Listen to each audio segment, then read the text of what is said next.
Oye, tenemos, ¿sabes a quién? A un periodista colombiano, un colega, Alejandro Calleja, está con nosotros y queremos saludarte, Alejandro, agradecer este contacto y preguntarte además, porque sabemos que los niños en esta operación que se ha denominado Milagro y que tiene a la humanidad completa pendiente de los detalles y de los antecedentes además que ellos puedan entregar, sabemos que los están cuidando mucho, se están recuperando en estos momentos, pero que aún no entregan una versión oficial de cómo pasaron estos 40 días y cómo lograron finalmente también salvarse. Buen día, Alejandro. Hola chicos, buenos días, gracias por la invitación. Pues bueno, para hablar un poco de un tema que volvió tendencia internacional, no solamente en Colombia. Y bueno, un poco el resumen de todo eso, lo que ustedes decían, no hay una versión oficial de qué es lo que realmente sucedió.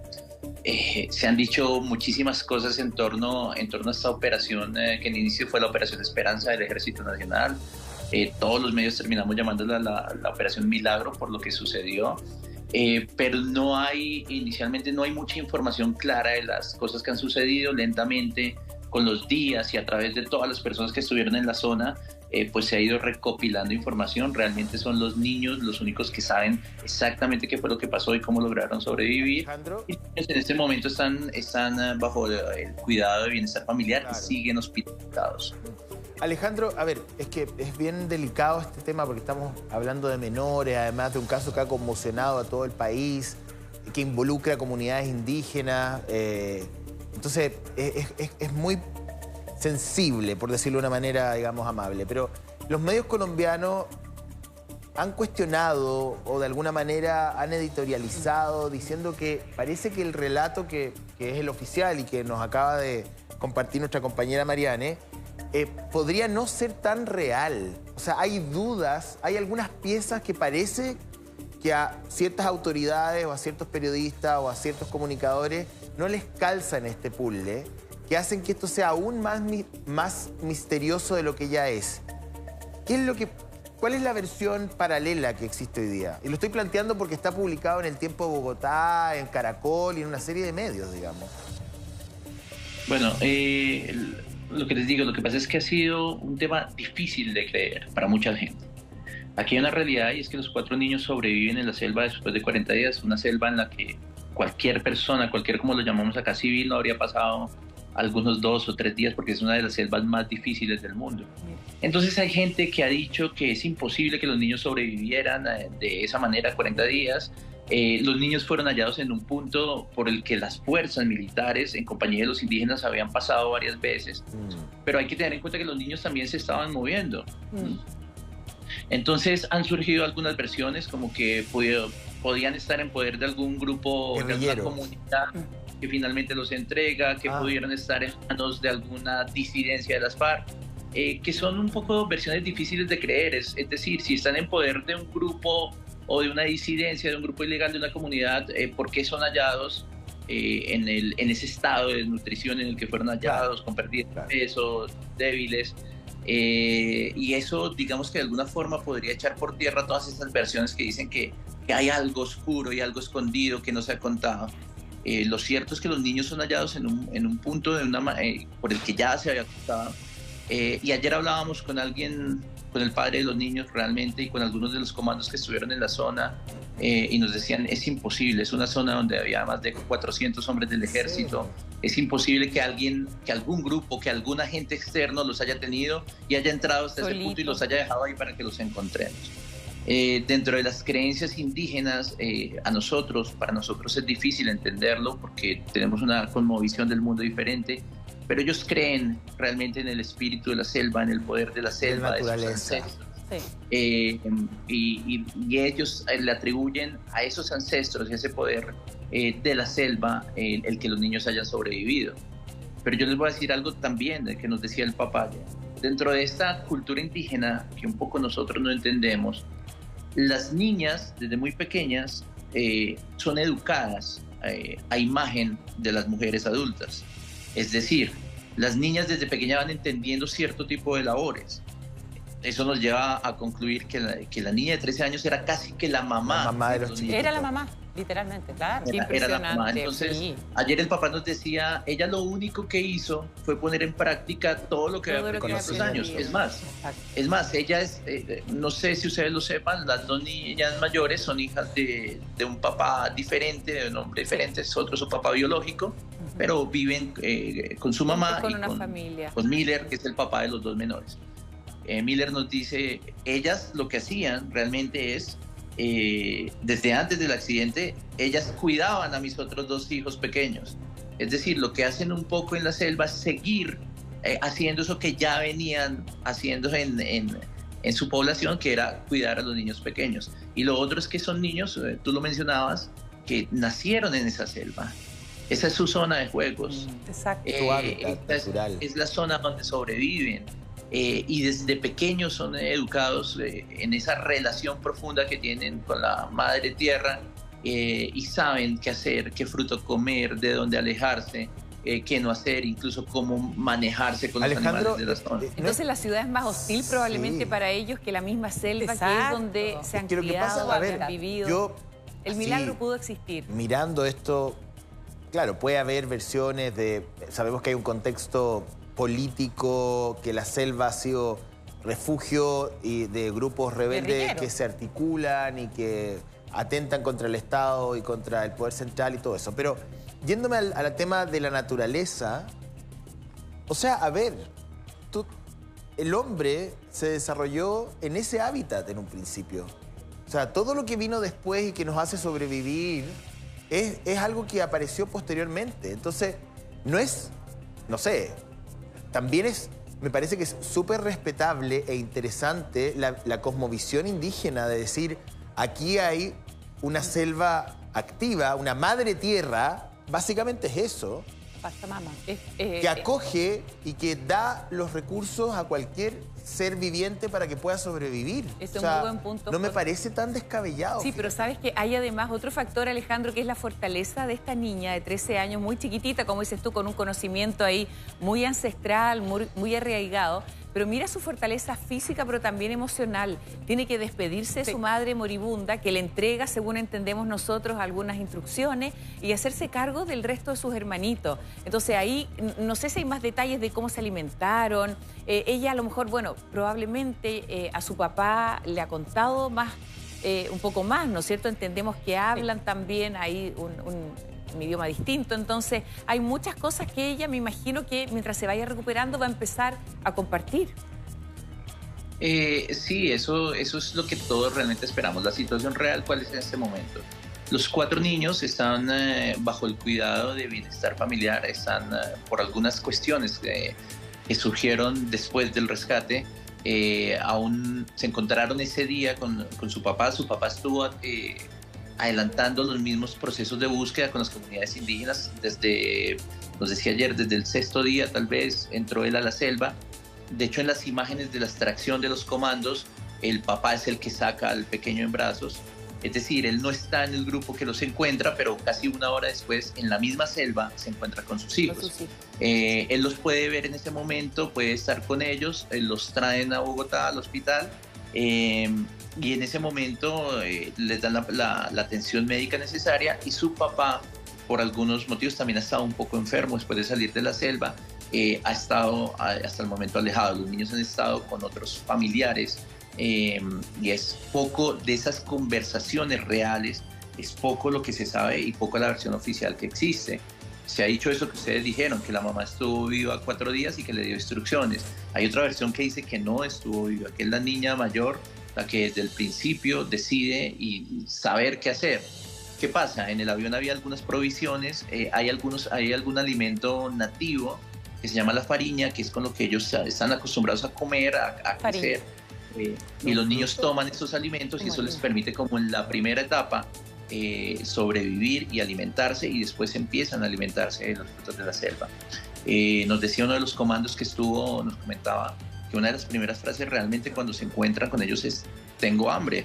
Claro. Y hay unas imágenes de esas que ustedes han publicado que son muy crudas y muy duras, de los niños recibiendo los primeros auxilios y recibiendo como la primera alimentación ligera, liviana, por parte de los soldados, que es notable, y se ve que estos niños no habían comido en días. Eso también tumbaría cualquier Es decir, si alguien ajeno los tenía, pues los niños tampoco habían comido, entonces sería peor la historia. Sí, Alejandro, hay otro, siguiendo en esta línea de si es verdad o no la historia, que hay otra teoría. Cuando comete el error el presidente Gustavo Petro de tuitear de que los habían encontrado con vida 2 días después del hallazgo de los restos de la aeronave que se precipitó, ¿verdad?, donde murió su madre, el piloto y otro líder indígena.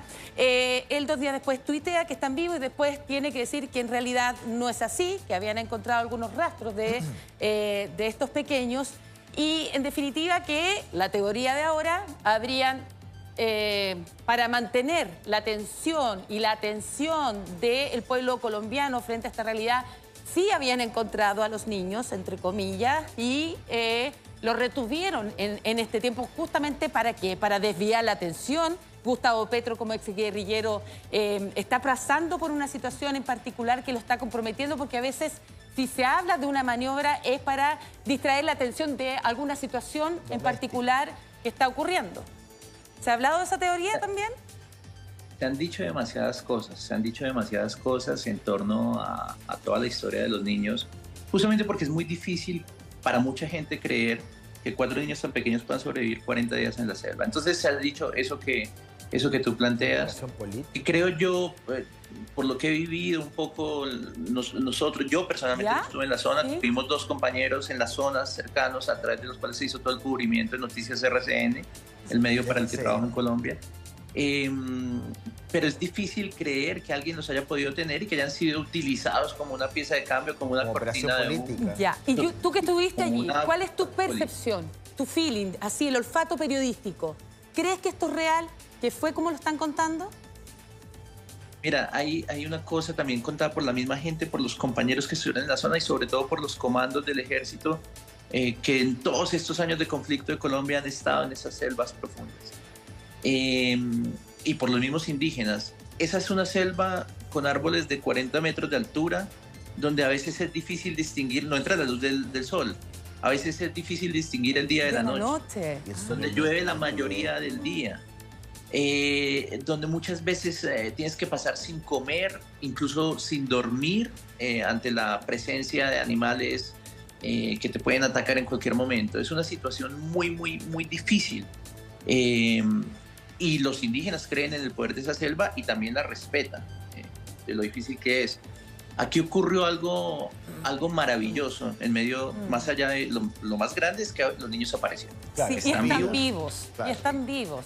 Pero ocurrió algo maravilloso también, creo que para la realidad colombiana y de pronto para la realidad latinoamericana, y es la forma como todo un país logra volcarse en torno a una búsqueda. Esperanza. Bueno, es que acá se da algo que es muy... que es maravilloso, finalmente, la vida, es el poder de la naturaleza, es una selva que acoge también y que protege a estos niños, como no pudo hacerlo su mamá, que pierde la vida también ahí en medio de este accidente. Sí. Se habla de un... creer. Sí, perdón Alejandro, mira, hay una imagen donde se ve, porque aquí uno ha leído de todo, la verdad es que está la humanidad completa, pendiente de lo que pasa en no, esto va a ser una película. O sea, es impresionante. O un documental. Decían, Mariane, no, mira, hay una imagen donde se ven los pies limpios de los niños. O sea, han hecho un análisis que uno dice, bueno, buscan justamente como levantar sospecha en torno a lo que pudo haber pasado. ¿Cómo es posible que las fuerzas militares estén todos llenos de barro y los niños no estén con los pies? O sea, la verdad es que he puesto ahí un velo de sospecha en cada una de las fotografías e imágenes que Karen, se han recibido, cosa que yo estoy pensando, no comparto. Guardando las proporciones y con todas las diferencias del caso, pero...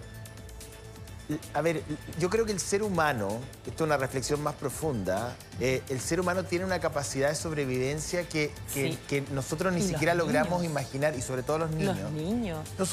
Nosotros tuvimos un caso aquí, o sea, el caso de los mineros, con los bemoles y las diferencias, pero ¿alguien pensaba que un grupo de mineros iba a quedar atrapado a 700 metros bajo tierra?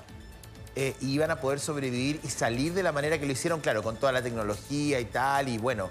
Pero para un país pequeño como el nuestro, llevar adelante una operación de ese tipo y probablemente también con el deseo de supervivencia de ese grupo de hombres, que quizás cuántos desafíos tuvieron que pasar allí. Entonces, hoy día nos enfrentamos a otra historia de supervivencia.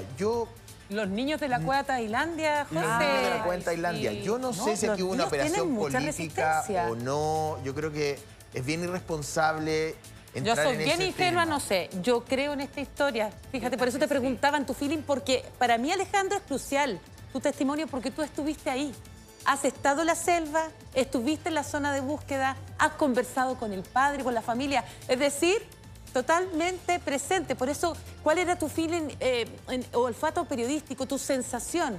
Una cosa es lo que se informa, tú eres periodista, pero tú estuviste ahí, has compartido con ellos.